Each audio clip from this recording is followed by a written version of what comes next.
Hello students, welcome back to UKB chemistry. और इस video में हम देखने वाले हैं elevation of boiling point. Deep तरीके से समझेंगे सर, समझने की कोशिश कीजिएगा।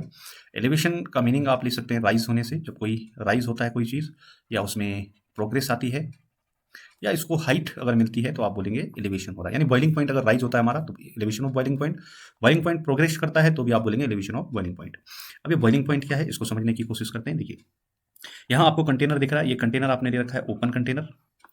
ओपन कंटेनर लेने का मीनिंग आप समझते हैं, ओपन सिस्टम है ना। ओपन सिस्टम लेने का मतलब आप समझते हैं कि आइसोबैरिक प्रोसेस है, और इस सिस्टम पे जो प्रेशर लग रहा है ये प्रेशर है 1 एटीएम। 1 एटीएम प्रेशर इस सिस्टम पे अप्लाई हो रहा है ऊपर से। क्लियर है?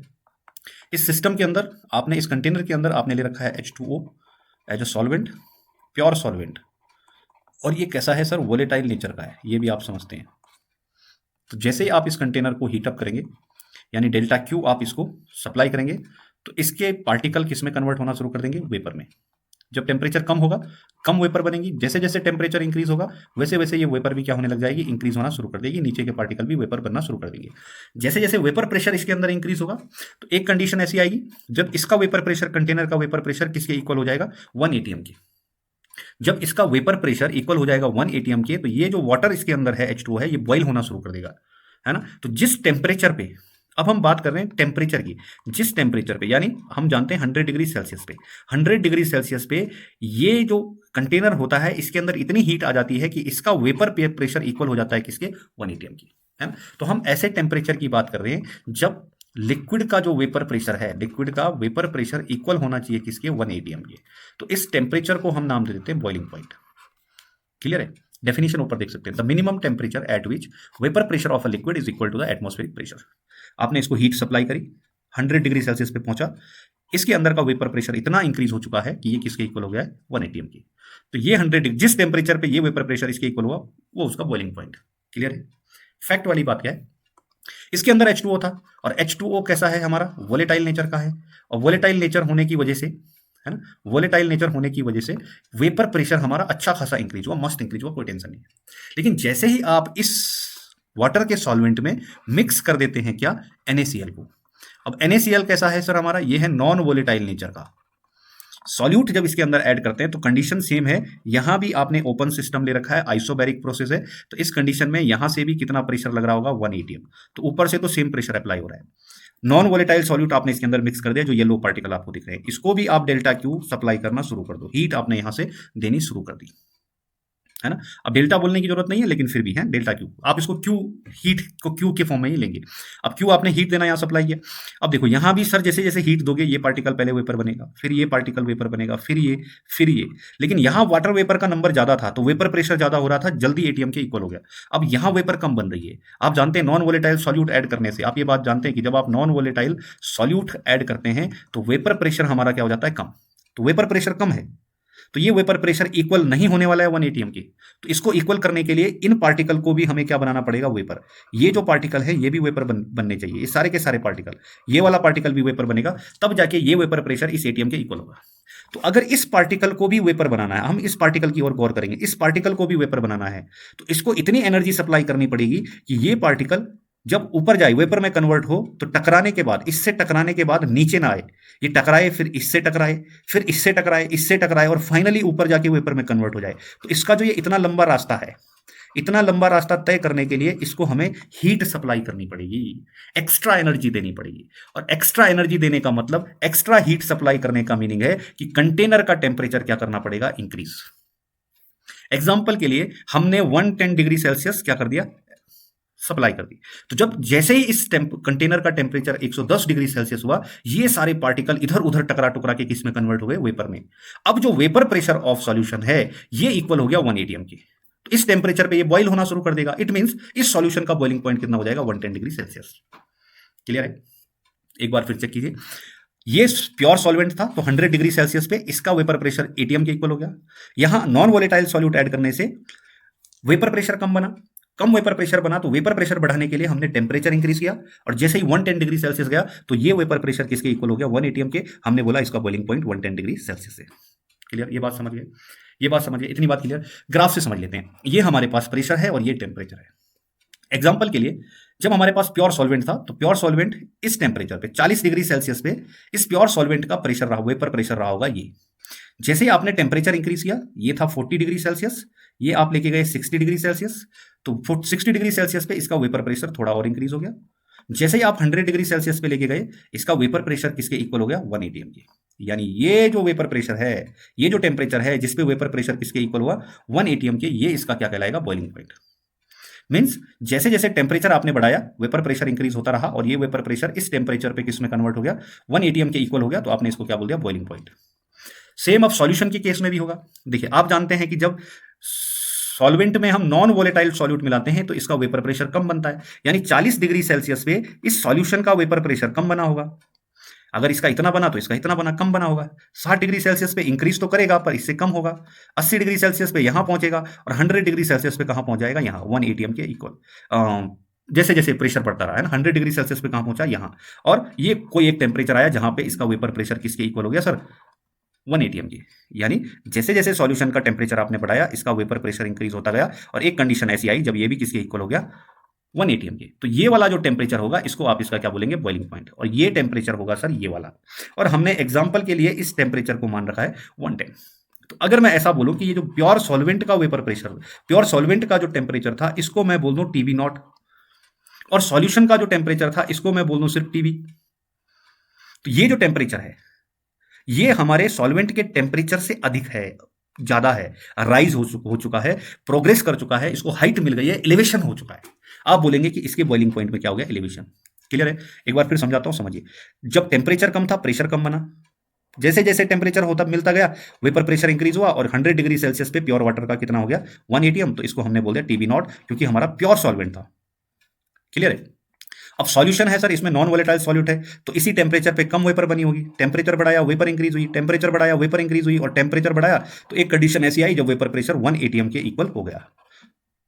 इस पॉइंट को आप इसका क्या बोल देंगे? Boiling point. तो ये टेम्परेचर आपने ढूंढा, और ये किसका बॉइलिंग पॉइंट है? सॉल्यूशन का। तो अगर प्योर सॉल्वेंट का बॉइलिंग पॉइंट है टीबी नॉट, सॉल्यूशन का बॉइलिंग पॉइंट है टीबी, है ना, तो इन दोनों के बीच के डिफरेंस को कितना चेंज आया है?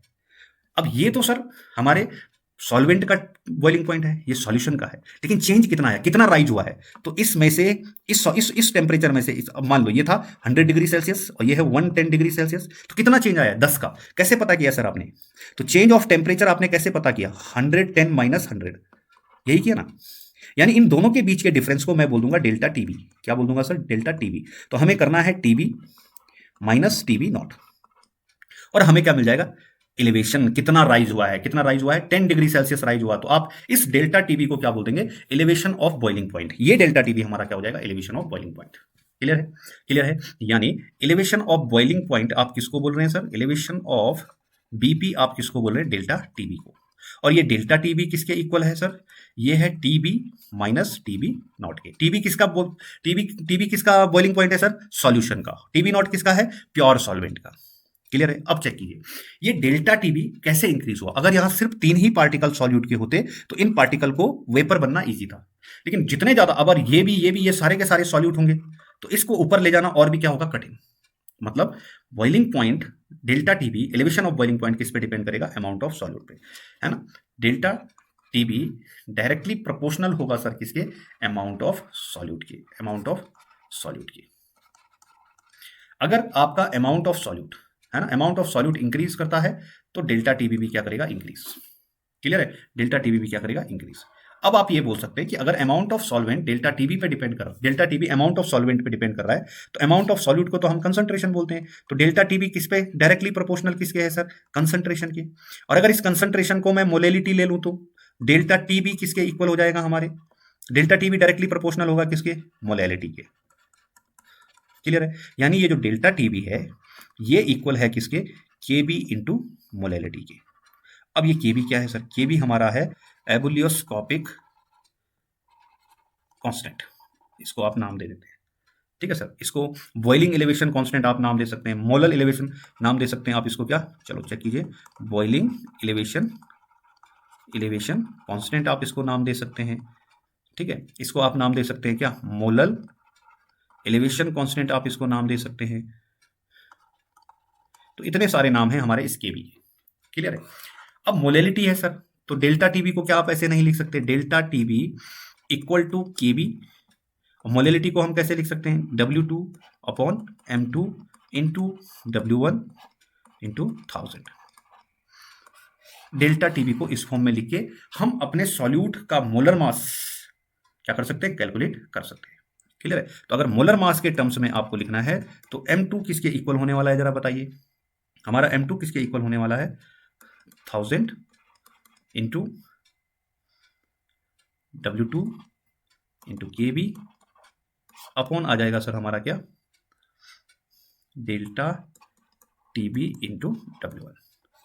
ये आ जाएगा हमारा, इससे हम हमारा क्या कर सकते हैं, मोलर मास कैलकुलेट कर सकते हैं। और हमारा टॉपिक ही कल से यही चल रहा है। लास्ट वीडियो में आपने देखा होगा हमारा टॉपिक था colligative property and determination of molar mass. तो मेन मुद्दा हमारा ये है कि हमें यहाँ से क्या कैलकुलेट करना है, मोलर मास। क्लियर है। तो ये तो था आपका बॉइलिंग पॉइंट या एलिवेशन ऑफ बॉइलिंग पॉइंट। एक एग्जाम्पल इसका देख लेते हैं। तो एग्जाम्पल हमें दे रखा है the boiling point of benzene is 353.23 kelvin, यानी बेंजीन का बॉइलिंग पॉइंट दे रखा है। तो प्योर बॉइलिंग पॉइंट होगा सर, तो आपको दे रखा है टीबी नॉट। टीबी नॉट आपको दे रखा है 353.23 kelvin. When 1.80 gram of a non volatile solute, non volatile solute दे रखा है 1.83 ग्राम यानी W2 ग्राम, यानी W2 आपको दे रखा है 1.80 gram, was dissolve in 90 gram of benzene. तो W1 भी आपको दे रखा है, ये दे रखा है 90 gram of benzene. The boiling point is raised to 354। अब आपको टीबी भी दे रखा है। अब जब आपने इसमें नॉन वोलेटाइल सॉल्यूट मिलाया तो बॉइलिंग पॉइंट कितना हो गया, इतना 354.11 केवी, यानी आपको दे रखा है टीबी। तो आपको निकालना होगा 354.11 केल्विन। तो आपको डेल्टा टीबी चाहिए होगा, है ना। तो डेल्टा टीबी निकाल देते हैं सर, कैसे बाद में आपको बता दूंगा मैं। तो डेल्टा टीबी इक्वल टू आ जाएगा हमारा किसके, टीबी माइनस टीबी नॉट के, यानी ये हो जाएगा 354.11 माइनस 353.23, ये इक्वल आ जाएगा आपके कितना, 0.88 केल्विन के। क्लियर है। डेल्टा टीबी मिल गया। केबी की वैल्यू आपको दे रखी है सर, केबी आपको कितना दे रखा है, 2.53 केल्विन किलोग्राम पर मोल। तो इतना सारा आप लिख लेना, ठीक है। अब अगर हमारा फॉर्मूला देखें तो फॉर्मूला निकालना क्या है, मोलर मास। आप समझ गए होंगे बॉइलिंग पॉइंट रेज हो रहा है तो डेल्टा टीबी आपको निकालना पड़ेगा। और ये डेल्टा टीबी आपका किसके इक्वल था, ये इक्वल था सर केबी इंटू मोलिलिटी के। और इस मोलिलिटी को क्या मैं ऐसे नहीं लिख सकता, into W2 upon M2 into W1 upon 1000, ऐसे लिख सकता हूं। आपको M2 निकालना है, ये डेल्टा टीबी तो आपको दे रखा है, आपको M2 निकालना है। तो M2 को यहां ले जाइए, टीबी यहां ले आइए। तो M2 इक्वल टू होने वाला आपके किसके, KB into W2 into 123 upon delta TB into W1। जब आप एग्जाम में करते हैं तो आपको ये फॉर्मूला जरूर बना के देना चाहिए। आप सीधे इसमें वैल्यू मत रखिए, इस तरीके से फॉर्मूला बना के फिर उसमें वैल्यू पुट करिए, मार्क्स मिलने की अच्छी संभावना रहती। तो M2 अगर आपको निकालना है तो KB आपको दे रखा है 2.53 केल्विन किलोग्राम पर मोल, इंटू W2 आपको दे रखा है 1.80 इंटू 1000, डेल्टा टीबी आपका आ चुका है 0.88 केल्विन, और इंटू M1 ये दे रखा है आपको 90। क्लियर है। बस अब आप इसका कैलकुलेशन कर लीजिए और आपको आंसर मिल जाएगा 58 ग्राम पर मोल। ये आपको मिल जाएगा आपका मोलर मास ऑफ सॉल्यूट। 58 आ रहा है सर, तो इट मीन्स ये NaCl होना चाहिए। तो 58 या 58.5 किसका होता है, NaCl का होता है। तो पॉसिबल है ये आपके पास क्या होगा, NaCl। तो ऐसे मोलर मास कैलकुलेट करके आप आइडेंटिफाई कर सकते हैं किसको, अपने मॉलिक्यूल को। तो आज के लिए इतना ही रखते हैं सर, मिलते हैं नेक्स्ट वीडियो में, तब तक के लिए सी।